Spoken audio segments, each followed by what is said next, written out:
AI ஜலகட்டீஸ் welcome back to channel. இந்த channel நீங்கள் தான் ஃபஸ்ட் டைம் பார்க்குறீங்களா? மறக்காமல் சப்ஸ்கிரைப் பட்டனை தட்டி வச்சுக்கோங்க. அண்ட் கமெண்ட்டை முக்கியம் பிடிக்கல. சரி வாங்க நம்ம ட்ராமாக்குள்ளே போகலாம். இன்றைக்கி நம்ம பார்க்க போகிற ட்ராமாவோட நேம் என்னென்னு பார்த்தீங்கன்னா நோ கெயின் நோ லவ். அதாவது லவ்னால எந்த லாபமும் இல்லை அப்படின்ற மாதிரி ஒரு ட்ராமா தான் நம்ம பார்க்க போகிறோம். இந்த ட்ராமாவோட ஆன்லைன் என்னென்னு பார்த்தீங்கன்னா நம்ம ஹீரோயின் இருக்கால அவளுக்கு எந்த ஒரு இதுனாலையும் நம்ம காசை வந்து இழக்கவே கூடாது. அது மட்டும் இல்லாமல் அவளோட அம்மாவோட பாசத்தை வந்து நிறைய பேர் கூட பங்கு போடுற மாதிரி ஆயிடுது. ஸோ அவளுக்கு வந்து நிறைய சுச்சுவேஷன்ஸ்லாம் இருக்குது. அப்படி ஒரு சுச்சுவேஷனாக அவள் கம்பெனியில் இருக்க வேலை பார்க்குற ஜாபை வந்து விடுற மாதிரி போகுது. ஸோ அதுக்காக அவளுக்கு ஒரு ஃபேக் மேரேஜ் தேவை. ஸோ அந்த ஃபேக் மேரேஜுக்காக தான் நம்ம ஹீரோ கிம் ஈஜிக் அப்படின்ற ஒருத்தனை வந்து ஃபேக் மேரேஜ் பண்ணிக்கிறதுக்காக கூப்பிட்றா. பட் நம்ம ஹீரோவுக்கும் சுத்தமாக ஆகவே ஆகாது. பட் இருந்தாலும் அவன் சொல்கிறத கேட்டுட்டு ஹீரோவும் சம்மதிக்கிறான். அவன் எதுக்காக அந்த மேரேஜுக்கு ஒத்துக்கிறான்னு தெரியல. ஸோ போக போக தான் நம்மளுக்கு தெரியும். வாங்க நம்ம ட்ராமாவோட ஸ்டார்டிங்லேருந்தே பார்க்கலாம். ஸ்டார்டிங்கில் ஒரு சின்ன பொண்ணு தான் காமிக்கிறாங்க. ஸ்கூலில் பசங்க எல்லாமே வந்து ஃபுட்பால் மாதிரி விளையாடிட்டு இருக்காங்க. கேர்ள்ஸ் எல்லாமே பால் தூக்கி போட்டு விளையாடுவாங்க பார்த்தீங்களா, அந்த மாதிரி விளையாடிட்டு இருக்காங்க. நம்ம ஹீரோயின் இருக்கால அவளோட பேர் என்னன்னு பார்த்தீங்கன்னா ஏயாங். அப்படியே அவங்க என்ன கேட்குறா, சார்கிட்ட போயிட்டு ஒன்று கேட்குறா, சார் எதுக்கு பசங்கள்லாம் ஃபுட்பால் விளையாடணும், பொண்ணுங்க மட்டும் இந்த மாதிரி விளையாடணும், எனக்கு ஃபுட்பால் விளையாடணும், பாருங்கள் ஃபுட்பால் விளையாடுற பசங்களுக்கு அவ்வளோ பெரிய கிரவுண்டும் எங்களுக்கு இம்மத்தோண்டு கிரவுண்டு கொடுத்துருக்கீங்க அப்படின்னு சொல்லிட்டு கேட்க அவர் என்ன பண்ணுறாரு, பொம்பளை பிள்ளைங்க நடுவில் வந்து கோல் மூட்டி வர்ற மாதிரி பண்ணுறாரு. இங்கே இருக்க பொண்ணுங்க யார்கிட்டனா கேளு, யாருக்குன்னா ஃபுட்பால் விளையாடணுமான்னு கேளு அப்படின்னு சொல்ல எதுவுமே அப்படின்ட்டுங்க. ஸோ நீ ஃப்ரெண்ட்ஸ் கூட உன்னோட ஃப்ரெண்டை விட்டுட்டு நீ போகணுமா, அதாவது ஃப்ரெண்ட்ஸ் கிட்ட கெட்ட பேர் வாங்கி உங்கள் ஃப்ரெண்ட்ஸே வேணான்ற மாதிரி போய் நீ ஃபுட்பால் விளையாடணுமா அப்படின்னு கேட்க, சார் யாருமே பாசம்லாம் ஒழுங்காக கொடுக்க மாட்டாங்க, என்னை வெறுக்கிறவங்களுக்கு எனக்கு லாஸ் கிடையாது, என்னை வெறுக்கிறவங்களுக்கு தான் சார் அது லாஸ் அப்படின்னு சொல்லிட்டு நம்ம ஸ்டார்ட் பண்ணுறாங்க கதையை. அப்படி பார்த்தா இவன் ஸ்கூல் விட்டு வரும்போதெல்லாம் அவங்க அம்மா வந்து ஒரு சின்ன பாப்பா, ஒரு பையன், ஒரு பெரிய பொண்ணு, அதுக்கப்புறம் ஒரு சின்ன பொண்ணு, இந்த மாதிரி அடிக்கடி வீட்டுக்கு கூட்டிகிட்டு வந்து இவங்க இங்கேமேல் இங்கே தான் இருக்க போகிறாங்க, இவங்க இங்கேமேல் இங்கே தான் இருக்க போகிறாங்க அப்படின்னு சொல்கிறாங்க. அது என்னன்னு பார்த்தா யாருமே இல்லாத குழந்தைங்களுக்கு சும்மா இவங்க அப்பப்போ கூட்டிகிட்டு வந்து வீட்டில் வச்சுருப்பாங்க போல இருக்குது. அது நம்ம ஹீரோயினுக்கு பிடிக்கல. என்னோட அம்மாவோட பாசம் எனக்கு மட்டும் இருக்கணும்னு நினச்சேன், பட் ஆனால் என்ன தவிர மீதி எல்லாருக்குமே அது கிடைக்கிது அப்படின்னு சொல்லிட்டு இங்கே ஸ்டார்ட் பண்ணுறாங்க. இவளும் பெரியவள் ஆயிட்டா. இவள் எங்கே வரான்னு பார்த்தா ஒரு வெட்டிங்க்கு வரா. வெட்டிங்க்கு எவ்வளோ மொய் வைக்கலாம் அப்படின்னு சொல்லிட்டு காசெல்லாம் எண்ணிட்டு இருக்கா. அப்போ பார்த்தா அவங்களோட ஆஃபீஸில் ஒர்க் பண்ணுற கூட ஒரு லேடி வராங்க. அவங்க என்ன சொல்கிறாங்கன்னா, நீ எவ்வளோ வைக்க போகிற அப்படின்னு சொல்ல அவள் எப்போவுமே 1500 வைக்கலாம் தான் எடுப்பா. பட் அவங்க என்ன சொல்லுவாங்க, வெட்டிங்க்கு இவ்வளோ செலவாயிருக்கும், இன்விடேஷனுக்கு அவ்வளோ செலவாயிருக்கும் அப்படின்னும் போது சரி ஓகே ஒரு 3000 வச்சிடலாம் அப்படின்னு சொல்லிட்டு 3000 வைக்கிறா. அப்படியே கல்யாணம் நடக்கிற மாப்பிள்ளை கிட்ட போயிட்டு சிரிச்சுட்டே நிற்கிறா ஒரு மாதிரி. அவனும் ஒரு மாதிரி பார்த்துட்டு கிட்ட வந்து மேனேஜர் வாங்க மேனேஜர் அப்படின்னு சொல்லிட்டு மனசுக்குள்ள என்ன நினைக்கிறான்னா, யாருமே எக்ஸோட மேரேஜுக்கு வரமாட்டாங்கன்னு நினச்சேன், பட் நீ இவன் வந்து நிற்கிறா அப்படின்னு சொல்ல ஹீரோயின் வந்து நான் மேனேஜராக தான் வந்திருக்கேன் அப்படின்ட்டு ஹீரோயினும் சொல்கிறா. ஓகே சரி வாங்க உள்ள அப்படின்னு சொல்லிட்டு உள்ளே கூட்டிகிட்டு போகிறாங்க. அதாவது ஹீரோயினும் அந்த ஆளும் பிரேக்கப் பண்ணி 6 months தான் ஆகியிருக்கும். அவள் ஹீரோயின் மனசில் என்ன நினைக்கிறான்னா, உன்னை நான் நம்பவே இல்லை, நீ 6 மாதம் தான் ஆச்சு நம்ம 2 பேரும் பிரேக்கப் பண்ணி, அதுக்குள்ளே கல்யாணம் பண்ணுவேன்னு நான் நினைக்கவே இல்லைடா அப்படின்ட்டு அவன் மனசுக்குள்ளே திரிட்டு போயிட்டு இருக்கா. இங்கே நம்ம ஹீரோவை தான் காமிக்கிறாங்க. ஹீரோ ஏதோ ஒரு கம்பெனிக்காக ஒரு இன்டர்வியூக்கு வந்திருக்காரு. ஹீரோ கூடவே 2 பேர் இருப்பாங்களே, ஒரு இன்டர்வியூ எடுத்தால் ஒரு 3 பேர் சேர்த்து வச்சு தானே எடுப்பாங்க. ஸோ அந்த மாதிரி எடுத்துகிட்டு இருக்காங்க. ஹீரோ கிட்ட கேட்குற ஒவ்வொரு பதிலுக்கும் ஹீரோ டக்குன்ட்டு எதிரில் இருக்கவன் மூஞ்சில் சாணி வீசுகிற மாதிரி சொல்லிட்டு இருக்கான். அங்கே பக்கத்தில் 2 பேருக்கும் ஹீரோ கடவுள் மாதிரி தெரியுறான்னா பார்த்துக்கோங்களேன். அப்போது அங்கே ஒரு பொண்ணு இருக்கான். அந்த பொண்ணுக்கிட்ட ஒரு கொஷின் கேட்குறாங்க. அது என்ன கொஷின்னா, இப்போ நீ இந்த ஆஃபீஸில் ஒர்க் பண்ணுறவர் உங்ககிட்ட மிஸ்பிஹேவ் பண்ணால் நீ என்ன பண்ணுவ அப்படின்னு சொல்லிட்டு ஒரு கேவலமான கொஷின் கேட்குறாங்க. அந்த பொண்ணு சொல்ல தெரியாமல் திக்கி தடுமாற, சரி ஓகே நீ இரு அப்படின்ட்டு இந்த சைடு ஹீரோவுக்கு பக்கத்தில் ஒருத்தர் இருப்பான்ல அவங்ககிட்ட கேட்குறாங்க, நீ என்ன பண்ணுவ அப்படின்ட்டு. நான் வந்து அவங்கள வந்து ஒழுங்காக பார்த்தீங்களா, ஒழுங்காக கவனிச்சிங்களா, அவங்க தெரியாமல் கூட பண்ணியிருக்கலாம் அப்படின்னு சொல்லிட்டு கேட்பேன் அப்படின்னு சொல்ல ஹீரோ டக்குன்னு என்ன பண்ணுறான், இந்த மாதிரி கேட்குறதே முதல்ல தப்பு. ஸோ நான் என்னத்தமா சொல்லுவேன், எவிடன்ஸை ப்ரூஃப் பண்ண சொல்லுவேன், எவிடன்ஸை கலெக்ட் பண்ண சொல்லுவேன். இதோ இப்போ நீங்கள் பேசுனீங்க பார்த்தீங்களா, இந்த பொண்ணுக்கிட்ட இந்த மாதிரி ஒரு கொஷின் கேட்டிங்களா பார்த்தீங்களா, இந்த கொஷினே நீங்கள் தப்பாக தான் கேட்டிருக்கீங்க. ஸோ நான் இந்த மாதிரி ரெக்கார்ட் பண்ணி வைப்பேன்ட்டு அவங்க பேசுனதை ரெக்கார்ட் பண்ணி வச்சுருக்கான். ஓ அப்படியா, உன் பக்கத்தில் உட்காந்துட்டு இருக்கான் பாரு, அவன் சொன்ன பதில் தான் நீ சொல்லுவேன்னு நான் எதிர்பார்த்தேன். ஏன்னா அவனுக்கு வந்து அந்த சுச்சுவேஷன் புரிஞ்சிருக்கு. ஸோ இந்த கம்பெனிக்கும் எதுவும் பண்ணக்கூடாது, அந்த பொண்ணுக்கு எதுவும் தப்பு நடக்கக்கூடாதுன்றதுனால அவன் அந்த மாதிரி பதில் சொன்னான். பட் நீ அப்படின்னு சொல்ல, சரி இப்போ சொல்லு நீ என்ன சொல்லுவ அப்படின்னு கேட்க, பக்கத்தில் இருக்கவன் காதை போய் முடிட்டு இதே தான் சொல்லுவேன் அப்படின்ட்டு ஹீரோ சொல்கிறான். அவனை தான் அந்த 3 பேருக்குமே வேலை கிடையாதுன்னு அனுப்பிச்சிடுறாங்க. ஹீரோவும் வெளியே நின்று எல்லாருக்கும் சாரி சொல்ல, பரவாயில்ல விடுங்க நீங்கள் தான் எங்கள் குல தெய்வம் அப்படின்ட்டு அவங்க 2 பேரும் சொல்ல, அப்படியே இந்த ஹீரோவோட இன்டர்வியூ முடிக்கிறாங்களா. இங்கே ஹீரோயின் அந்த மேரேஜ் ஹாலில் உட்காந்துட்டு இருக்க ஹீரோயினோடக்கு ஒரு ஃபோன் வருது. என்னன்னு பார்த்தா அவங்க அம்மா வந்து ஹாஸ்பிட்டலில் சேர்த்துருக்காங்க, நீங்கள் 1 வீக்காக வந்து பார்க்கலையே அப்படின்னு சொல்லிட்டு கேட்குறாங்க. சரி நான் வரேன், நெக்ஸ்ட் வீக் வரேன் அப்படின்னு சொல்லிட்டு இவளும் திருப்பி மேரேஜ் ஹால் உள்ள போய் உட்கார, அந்த மாப்பிள்ளையும் பொண்ணும் வந்து உள்ளே என்ட்ரி கொடுக்குறாங்க. எவ்வளோ செம்ம கப்பல் அப்படின்னு சொல்லிட்டு கேட்க, ஆமாம் செம்ம கப்பல் தான் அப்படின்னு சொல்லிட்டு இருக்கா. 6 மாதத்துக்கு முன்னாடி அவள் எதுக்கு மேனேஜரை வந்து பிரேக்கப் பண்ணான்னு தெரியல, அந்த பிரேக்கப் பண்ண காட்சி எடுத்தும் காமிக்கிறாங்க. இவங்க 2 பேரும் நம்ம ஹீரோயின் தான் சொல்லியிருப்பா நம்ம பிரேக்கப் பண்ணிக்கலான்ட்டு, அவனும் வந்து ரொம்ப கஷ்டமாயிட்டு அழுகிற மாதிரி அழுதுட்டு இருப்பான், போகாத என்னை விட்டு அப்படின்னு சொல்லிட்டு. ஸோ எல்லாருமே அழுதுட்டு இருக்க அவங்க என்ன ஆகுதுன்னு பார்த்தா, அப்போ அவன் கையில் அடிபட்டிருக்கும், அந்த கையில் வந்து ஒரு பேண்டேஜ் மாதிரி நம்ம ஹீரோயின் ஒட்டி விட்டுருப்பா. ஓ அப்படின்னு சொல்லிட்டு இங்கே வந்து காமிச்சிட்டு இருக்காங்க. என்ன காமிக்கிறாங்கன்னா, அங்கே அவங்க எப்படிலாம் லவ் பண்ணாங்க அப்படின்னு சொல்லிட்டு அந்த மேரேஜில் ஒரு வீடியோ மாதிரி போட்டுட்டு இருக்காங்க. அந்த வீடியோவில் நம்ம அந்த பையன் இருக்கான் பார்த்தீங்களா, அவன் மேரேஜ் ப்ரப்போசல் பண்ண டேட் அன்னைக்கு அவங்க ரிங் மாற்றிக்கிட்டது எல்லாமே வருது. அந்த ரிங் மாற்றினப்போ அவனோட கையில் நம்ம ஹீரோயின் ஓட்டி விட்ட பேண்டேஜ் இருக்குது அந்த ஃபோட்டோவில். கரெக்டாக அந்த டைம்னு பார்த்து ஒரு பொண்ணு என்ன சொல்கிறான்னு பார்த்தா, எனக்கு ரொம்ப பொறாமையாக இருக்கு இவள் நடிச்சா, இவங்க கரெக்டாக 1 இயர் ஆனிவர்சரி அப்போ கல்யாணம் பண்ணிக்கிறாங்களே அப்படின்ட்டு அந்த பொண்ணு சொல்லுது. எனது 1 இயர் ஆனிவர்சரியா, இவனா பிரேக்கப் பண்ணி 6 மாதம் தான் ஆகுது, அதுக்குள்ளே எப்படி 1 இயர் ஆனிவர்சரி ஆகிருக்கும் அப்படின்னு சொல்லிட்டு அவள் யோசிக்க, இவன் அப்போ தான் வந்து சிரிக்கிற மாதிரி காமிக்கிறாங்க. 6 மாதத்துக்கு முன்னாடி எப்பா இவளை எப்படி தான் நான் கைட்டி விடுறதுன்னு நினச்சேன், இவளே வந்துட்டா சந்தோஷம்டாப்பா அப்படின்னு சொல்லிட்டு தான் போய் வந்து அவன் வந்து ப்ரப்போஸ் பண்ணி இப்போ மேரேஜ் வரைக்கும் வந்துடுச்சு. இவளுக்கு வந்த கோவத்துக்கு அங்கேருந்து ட்ரெஸ் எடுத்து என்ன பண்ணுறா, அங்கே டேபிள் மேலே ஒரு துணி போட்டிருப்பாங்கள்ல, அதை எடுத்து இடுப்பில் கட்டிட்டு ஒரு பொண்ணுக்கிட்ட இருக்க ஒரு இது வச்சு தலையில் போட்டுட்டு எல்லாமே வந்து இப்போ ஒரு சூப்பரான ஒரு கல்யாண பொண்ணு மாதிரி மேக்கப் போட்டு வந்து நம்ம அந்த பையன் பக்கத்தில் நின்று ஃபோட்டோஸ்லாம் எடுத்துக்கிறா. ஓ செம அப்படின்ட்டு இங்கே அப்படியே கட் பண்ணி ஒரு பொண்ணை காமிக்கிறாங்க. ஒரு சீன் மாதிரி போகுது ஒரு மாதிரி. அந்த சீனுக்கு வந்து நம்ம இதுதான் செகண்ட் ஹீரோயின்னு நினைக்கிறேன். அந்த பொண்ணை காமிச்சு அவள் வந்து பேசிகிட்டே இருக்கா அந்த சீனில். அப்புறம் பார்த்தா தான் தெரியுது அவள் வந்து ஒரு ஸ்கிரிப்ட் ரைட்டர் அப்படின்னு நினைக்கிறேன். ஸோ ஸ்கிரிப்டெல்லாம் ரைட் பண்ணிட்டு இருக்கா. அப்போ இன்னொரு பொண்ணு காமிக்கிறாங்க. ஆக்சுவலாக இது வந்து அவங்க அம்மா வளர்த்துருப்பாங்க பார்த்தீங்களா, அடிக்கடி ஒரு பசங்களை கூட்டிகிட்டு வந்து, அந்த 2 பொண்ணுங்க தான் போல இருக்குது.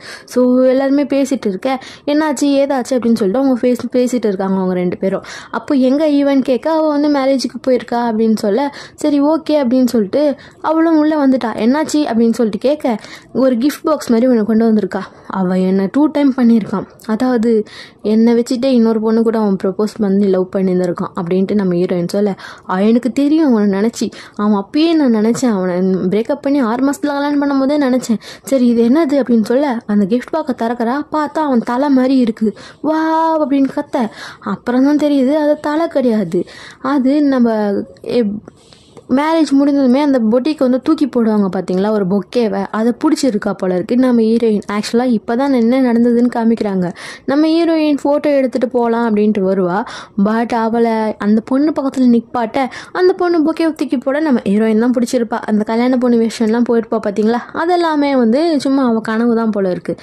இது எதுக்கடி பண்ணிட்டு வந்த அப்படின்னு சொல்லிட்டு கேட்க, அப்போ தான் வந்து இவள் ஆல்ரெடி ஒரு 2-3 பேர் கூட பிரேக்கப் பண்ணி லவ்வில் இருந்து பிரேக்கப் பண்ணியிருப்பா போல இருக்குது. அதெல்லாமே அவங்க அந்த அக்கா தங்கச்சிங்க சொல்லிட்டு இருக்காங்க என்னென்ன ஆச்சு அப்படின்னு சொல்லிட்டு.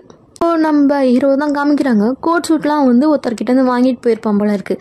அதை கொண்டு வந்து திருப்பி கொடுக்குறான். ஓ நம்ம ஏஞ்சல் நீங்கள் வந்துட்டிங்களா அப்படின்னு சொல்ல, தேங்க்ஸ் ரொம்ப கிளாத் கொடுத்ததுக்கு, இன்டர்வியூ எப்படி போச்சு அப்படின்னு கேட்குறாரு. அது வந்து அப்படின்னு இருக்கு, அப்பயே தெரிஞ்சிச்சு. சரி நீ ஒன்று வாங்கிக்கோ, அப்போ தான் வந்து உன்னெல்லாம் வந்து ஹயர் பண்ணுவாங்க சரியா அப்படின்னு சொல்ல, அங்கே போஸ்டர் ஒட்டுற மாதிரி இருக்குது. இதெல்லாம் வாண்டட் போஸ்டராக நான் கொண்டு போய் ஒட்டுறேன் அப்படின்ட்டு இந்த தள்ளிட்டு போவாங்கள்ல குப்பைங்க அந்த மாதிரி, அவங்க வண்டியில் போய் ஓட்டுறான். இங்கே நம்ம ஹீரோயினை காமிக்கிறாங்க. அவள் வந்து இந்த பெரிய பொண்ணு இருக்கா பார்த்தீங்களா, அவகிட்ட பேசிட்டு வந்துட்டு இருக்கா. எனக்கு ஜெல்லி வாங்கி கொடுக்குறியா அப்படின்னு சொல்லிட்டு கேட்க, ஆமாம் அந்த கடையில் இன்னும் அந்த பையன் தான் இருக்கானா அப்படின்ட்டு அவள் கேட்க, அந்த நாய் தான் இருக்குது அப்படின்றான். எதுக்குடி நாயின்னு சொல்கிற அப்படின்னு சொல்லிட்டு பார்த்தா அது வேற யாரும் இல்லை, நம்ம ஹீரோ தான். அவன் தான் வந்து என்ன பண்ணிகிட்டு இருக்கான், கண்ணாடியெல்லாம் நல்லா போட்டு தொடச்சிட்டு இருக்கான். நம்ம ஹீரோயின் நேராக போய் முன்னாடி நிற்கிறா.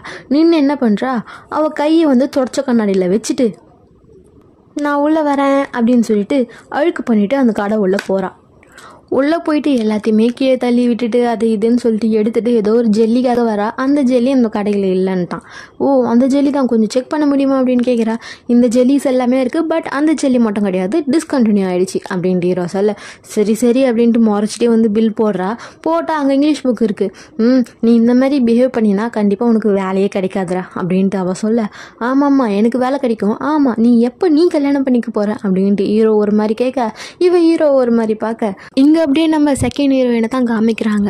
அவள் வந்து இப்போது நான் எப்படி வீடியோக்காக வாய்ஸ் பேசி எடிட் பண்ணி போடுறேனோ அதேமாரி அவள் ஒரு ஸ்டோரி போட்டுட்டு இருக்கா.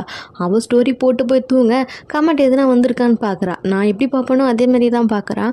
பட் அந்த கமெண்ட்டில் நிறைய நல்லா இல்லைன்னு வருது. பட் எனக்கு ஒரு கமெண்ட் கூட வரமாட்டேங்குது. ஒரே ஒரு கமெண்ட் மட்டும் நல்லா இருக்குன்னு வருது.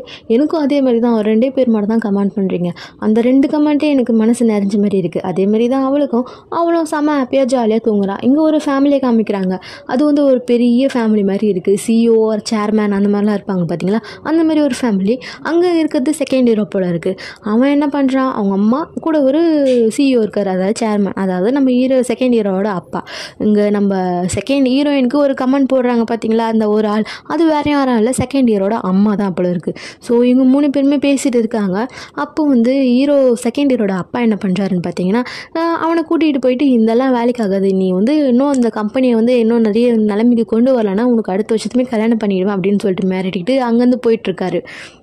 இங்கே ஒருத்தனை காமிக்கிறாங்க. அவன் தான் வந்து செக்ரட்டரி ஏஓ போல இருக்குது. அதாவது நம்ம சேர்மேன் இருக்கார் பார்த்தீங்களா, அவன் பையன், அதாவது செகண்ட் ஹீரோவோட செக்ரட்டரி. அவன் என்ன பண்ணுறான், வேறு போஸ்டிங் கேட்டு மெசேஜ் டைப் பண்ணிட்டு இருக்கான், இமெயிலு. நம்ம செகண்ட் ஹீரோ என்ட்ரி கொடுக்க அவன் அது தெரியாமல் சென்ட் பண்ணிடுறான். அவள வந்து செகண்ட் ஹீரோ கூப்பிடுறாரு. என்னன்னு போய் பார்த்தா, இந்த மாதிரி சாரி சார், நான் வந்து நிஜமாலே எனக்கு ட்ரான்ஸ்ஃபர் வேணும் அப்படின்னு கேட்க, அவன் அதை பற்றியே பேசியிருக்க மாட்டான். இந்த மாதிரி ஒரு வருஷத்தில் எப்படி கல்யாணம் பண்ண முடியும் அப்படின்னு சொல்லிட்டு கேட்க, அவங்க 2 பேருமே ஏதோ பேசிக்கிறாங்க. சரி ஓகே எல்லாம் முடியும் அப்படின்னு சொல்லிட்டு, சரி இந்த டைம் வந்து எனக்கு இந்த ஒரு வருஷத்தில் எல்லாமே முடிஞ்சிச்சுன்னா அவனை நான் மாற்றி கொடுக்குறேன்டா அப்படின்னு சொல்லிடுறாரு. அங்கே நம்ம ஹீரோயின் இப்போ தான் வேலைக்கு கிளம்பி வந்துட்டு இருக்கான். அங்கே பார்த்தா நம்ம ஹீரோ வந்து கடைக்கு வெளியே உட்காந்து ஜல்லி சாப்பிட்டு இருக்கான். அதாவது அவள் தேடின ஜல்லி சாப்பிட்டுட்டு இருக்கான். வந்துடுச்சா அப்படின்னு சொல்லிட்டு உள்ளே ஓடுறா. பட் அந்த ஜல்லி காணோம். இது எப்படி அப்படின்னு கேட்க, இதுதான் லாஸ்ட்டு, நான் எடுத்து சாப்பிட்டுட்டு இருக்கேன் அப்படின்னு சொல்ல, நீ தானே காலி ஆயிடுச்சுன்னு நேற்று, ஆமாம் நான் எடுத்து வச்சிருந்தேன் அப்படின்னு சொல்ல, சரியான திமிரு பிடிச்சவனா இருக்கான் அப்படின்னு சொல்ல, நீ திட்டுறது எனக்கு கேட்குது அப்படின்றான். இவ போயிட்டு திரும்பி வந்து போடா திமிரு பிடிச்சவனே அப்படின்னு சொல்லிட்டு கத்திட்டு போயிட்டா. அப்புறம் ஆஃபீஸ் போனால் அங்கே என்னென்னா நிறைய இதுவெல்லாம் விட்டுருக்காங்க போல இருக்கு. அதாவது கல்யாணத்துக்கு ஒரு காசு கொடுக்குறாங்களாம், ப்ரெக்னென்ட்டான காசு கொடுக்குறாங்களாம், குழந்தை பிறந்தா காசு கொடுக்குறாங்களாம், லீவ் கொடுக்குறாங்களாம், மேரேஜ் ரிஜிஸ்டர் பண்ணால் காசு கொடுக்குறாங்களாம், வீட்டுக்காரனோட மெடிக்கல் எக்ஸ்பென்சிவ் காசு கொடுக்குறாங்களாம். அதெல்லாமே வந்து ஹீரோயினோட அக்கா வந்து சொல்லிட்டு இருக்காங்க. அந்த ஃப்ரெண்டு வந்து, என்னடா இது, ஆனால் கல்யாணம் ஆகாத பொண்ணுங்களுக்கு எதுவுமே கிடையாது அப்படின்னு சொல்ல, இவளுக்கு செம்ம காண்டாயிடுச்சு, என்ன பண்ணலாம் அப்படின்ட்டு. அப்போ என்ன பண்ணுறா, அந்த மேனேஜர் இருக்கும் பார்த்தீங்களா, அதாவது எக்ஸு, அவங்ககிட்ட போயிட்டு, நான் அவங்ககிட்ட கொடுத்த 3000 ரூபாவை திருப்பி கொடுக்குறியா அப்படின்னு சொல்லிட்டு கேட்க, அவன் திமிர் பிடிச்ச மாதிரி, என்ன நினச்சிட்டு இருக்க நீ அப்படின்னு கேட்குறான். நான் வந்து உனக்கு கொடுத்துட்டு போகலாம், பிரேக்கப் ஆச்சுன்னு தான் வந்தேன், ஆனால் நீ என்னையே வச்சுட்டு இன்னொரு பொண்ணையை லவ் பண்ணியிருக்கல, அதனால தான் கேட்குறேன், திரும்பி என்னோட காசு கொடுறா அப்படின்னு கேட்க, என்னால் முடியாது அப்படின்னு சொல்லிட்டு இருக்கான். ஆக்சுவலாக நீ என்ன லவ்வே பண்ணல, நீ சும்மா தான் இருந்துருக்கல, அதனால தானே அப்படின்னு சொல்லிட்டு இவ கேட்டுட்டு இருக்கா, திட்டிகிட்டு இருக்கா அவனை. என்னால் தர முடியாது, இப்போ நீ தரியா இல்லையா அவ்வளோதான் உனக்கு அப்படின்னு சொல்ல, அப்போ அவங்க அம்மா கிட்டேருந்து கால் வருது, எடுத்து பேசு அப்படின்றான். அவன் பேசிட்டு வைக்க, சரி எப்படி இருக்காங்க உன்னோட அம்மா அப்படின்ட்டு அவன் கேட்குறான். உனக்கு அது தேவையில்லாத விஷயம், என் காசு முதல்ல கொடுக்குறியா அப்படின்ட்டு ஹீரோயின் கேட்க, நான் தரேன், ஆனால் உன்னோட கல்யாணத்தில் தரேன், சரியா பாய் அப்படின்னு சொல்லிட்டு அங்கேருந்து கிளம்பிட்டான். அப்போ தான் அவங்க யோசிச்சு பார்க்குறாங்க, அதாவது இவன் எதுக்கு பிரேக்கப் பண்ணான்னா இவன் கேட்டிருப்பான் என்னன்ட்டு, நீ சரி நீ தான் அவங்க அம்மா பார்த்துக்கணுமா, வேறு யாருமே இல்லையா அப்படின்னு சொல்லிட்டு கேட்டிருப்பான். அதனால தான் அவள் வந்து பிரேக்கப் பண்ணியிருப்பா போல இருக்குது. ஸோ உடனே பார்த்தா அவள் கீழே போயிட்டு அவனுக்கு கால் பண்ணுறான். என்னன்னு பார்த்தா அவனோட ஒய்ஃப், அதாவது இப்போ கல்யாணம் பண்ணியிருக்கால அந்த பொண்ணோட குரல் கேட்குது. ஐயோ இவன்ட்டு அடிச்சு பிடிச்சிட்டு ஓடுறான், லிஃப்ட்டில் படிக்கட்டில் ஓடுறான். அவங்க போய் பார்த்தா நல்லா சிரித்து பேசிகிட்டு இருக்காங்க 2 பேருமே. என்னென்னு பார்த்தா அவள் பொக்கே தூக்கி வாங்கி இருப்பாள் இவ, அதை வச்சு ஒரு கேண்டில் மாதிரி செஞ்சுருப்பா.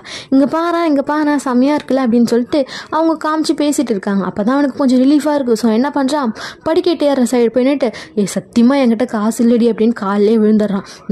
எனக்கு தெரியாது, காசு முதல்ல கொடு அப்படின்னு கேட்க, என்னோட பேங்க் பேலன்ஸ் எல்லாமே அவள் செக் பண்ணுறாடி, இப்போ நான் காசு எடுத்தேன்னா அவ்வளோதாண்டி, அசிங்கமாக மாட்டிப்பேன்டி, இது நான் உன்னை லவ் பண்ணதெல்லாம் கூட தெரிஞ்சிடும்டி, ப்ளீஸ் டி உன் கல்யாணத்தில் நான் கொடுத்துட்றேன்டி அப்படின்னு சொல்லிட்டு அவனும் அங்கேருந்து எஸ்கேப் ஆகிட்டான்.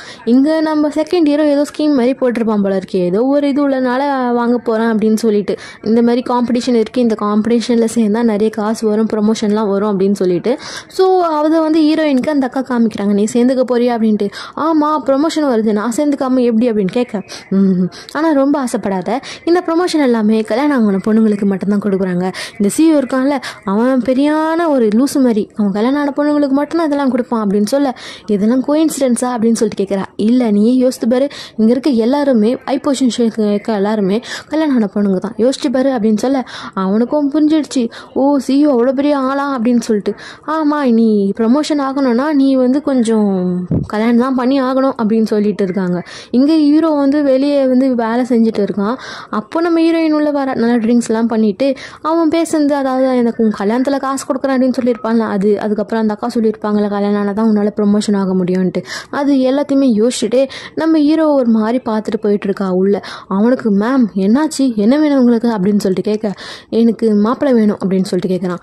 அது இங்கிலீஷில் கேட்கறதுலாம் அவன் என்ன பண்ணுறான், தொடப்ப கட்ட வேணுமா, என் கூட நீங்கள் சேர்ந்து இந்த கடையை க்ளீன் பண்ண போகிறீங்களா அப்படின்னு சொல்லிட்டு கேட்குறான். அது இல்லை, அது ஜோடியாக இருக்கும்ல, அதாவது கல்யாண பொண்ணு பக்கத்தில் நிற்பானே அவன் வேணும். ஓ மாப்பிள்ளையா அப்படின்னு சொல்ல, ஆமாம் ஆமாம் என் கூட நீ எனக்காக மாப்பிள்ளையா இருப்பியா, என்னோட மாப்பிள்ளையா இருப்பியா அப்படின்ட்டு கேட்குறா. என்னதே என்னவா இருக்கணும் அப்படின்ட்டு நம்ம ஹீரோ கேட்க, அதுதான் என்னோட மாப்பிள்ளையா இருப்பியா அப்படின்னு சொல்லிட்டு ஹீரோயின் கேட்க, இவங்க 2 பேருமே ஒருத்தர் பார்த்துக்கிறாங்க. அப்போது நம்ம அதாவது நம்ம எக்ஸ் இருக்கார்ல, எக்ஸும் ஹீரோயினும் பேசிகிட்டு இருந்துருப்பாங்கல்ல, நீ கல்யாணம்னா கொஞ்சிட்டு இருந்திருப்பாங்க ஃபஸ்ட்டு, அதை நம்ம ஹீரோ கேட்டுட்டு இருந்திருப்பான். அப்போது நம்ம எக்ஸு கேட்டிருப்பான்ல, உன்னை அம்மாவை நீ தான் பார்த்துக்கணுமா அப்படின்ட்டு. அது கேட்டதுமே நம்ம ஹீரோக்கும் ஒரு மாதிரி ஆயிருக்கும். அவன் போயிட்டு பிறகு ஹீரோயின் உட்காந்துட்டு இருப்பா டல்ல. நம்ம ஹீரோ தான் அவளுக்கு சிகரெட் கொண்டு போய் கொடுத்து, இந்த புடி கொஞ்சம் ரிலீஃபாக இருக்கும் அப்படின்னு கொடுத்துருப்பான். அதை தான் வந்து யோசிச்சு இங்கே காமிச்சிட்டு இருக்காங்க. நெக்ஸ்ட் என்ன நடக்குது, நம்ம ஹீரோ கல்யாணத்துக்கு ஒத்துப்பானா, நெக்ஸ்ட் எபிசோடில் பார்க்கலாம். அதை டாட்டா பை பை.